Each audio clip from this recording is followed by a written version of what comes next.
All right. First of all, I'd like to thank the ASH LB Education Committee for selecting the Candor study for this particular presentation, and I'm pleased to present these data on behalf of all the Candor investigators.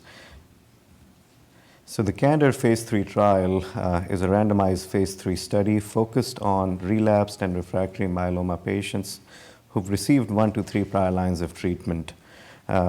This study is very important in the context of the current available regimens we have in the United States especially, and the fact that majority of patients are on lenalidomide maintenance as they are relapsing. Of the 6 available regimens, 4 contain lenalidomide, and so for patients who are len refractory or len exposed, we kind of have limited options. For this particular phase 3 trial, prior carfilzomib therapy and anti-CD38 antibody use was allowed, but patients had to have at least a partial response to that prior treatment and discontinuation with a drug-free interval of 6 months. The randomization schema was a 2-to-1 randomization schema with every patient being randomized to the carfilzomib dexamethasone arm. 2 were randomized to the daratumumab carfilzomib dexamethasone arm. A total of 466 patients were randomized, and treatment was continued until relapse, progression, or intolerance to therapy. Of note, the schema for carfilzomib, dexamethasone, and daratumumab was a little different compared to the weekly dosing phase 1 study that led to informing this particular phase 3 study. For patient convenience, the first dose of daratumumab was split into 2 doses and given cycle 1 day 1 and cycle 1 day 2 in doses of 8 milligram per kilogram, whereas for the subsequent doses, the dose was 16 milligram per kilogram. The primary endpoint was progression-free survival. Key secondary endpoints were overall response rate.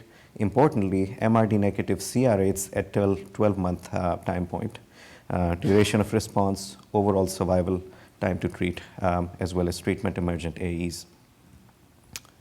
So this is the punchline slide, I guess. The primary endpoint for this study was met with KD daratumumab demonstrating significantly longer progression-free survival compared to KD.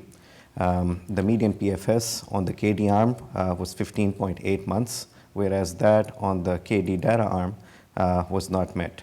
The hazard ratio of the study was 0.63 in favor of KD daratumumab, and what that translated to was a 37% reduction in the risk of progression or death on the 3-drug arm compared to the KD in patients with relapsed refractory multiple myeloma.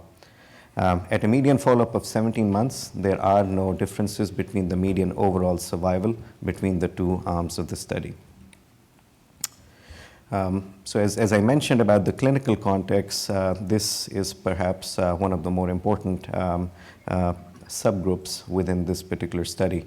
Patients who had prior lenalidomide exposure or len refractory disease, and in both those subgroups, the KD arm had a median PFS of 12.1 and 11.1 respectively, whereas the median PFS has not been reached on the KD daratumumab arm. Of note, proportion of patients who had prior exposure to bortezomib were 90%. Prior exposure to len was in 42% of the patients, and len refractory patients, 33%. So the PFS benefit was maintained not just in other subgroups, but in these 2 clinically meaningful subgroups as well. The overall response rate on the 3-drug arm was 84.3% compared to 74.7%. And as I mentioned, the striking feature of MRD negative CR rates at 12 months was quite important. 12.5% in the 3-drug arm compared to 1.3%. And as we've seen with other daratumumab triplet combinations, these responses tend to deepen over time as well. Median time to response was 1 month in both the KD dara and KD arms. In terms of safety profile, there were numerically higher grade 3 or higher events on the Dara-KD arm at 82.1% compared to 73.9%. Serious AEs were also higher, but the median duration of treatment was higher on the drug arm, 70.1 weeks compared to 40.3 weeks. Interestingly, we saw lower degree of grade 3 or higher cardiac failure in the KD Dara arm compared with the KD arm. So 3.9% versus 8.5%.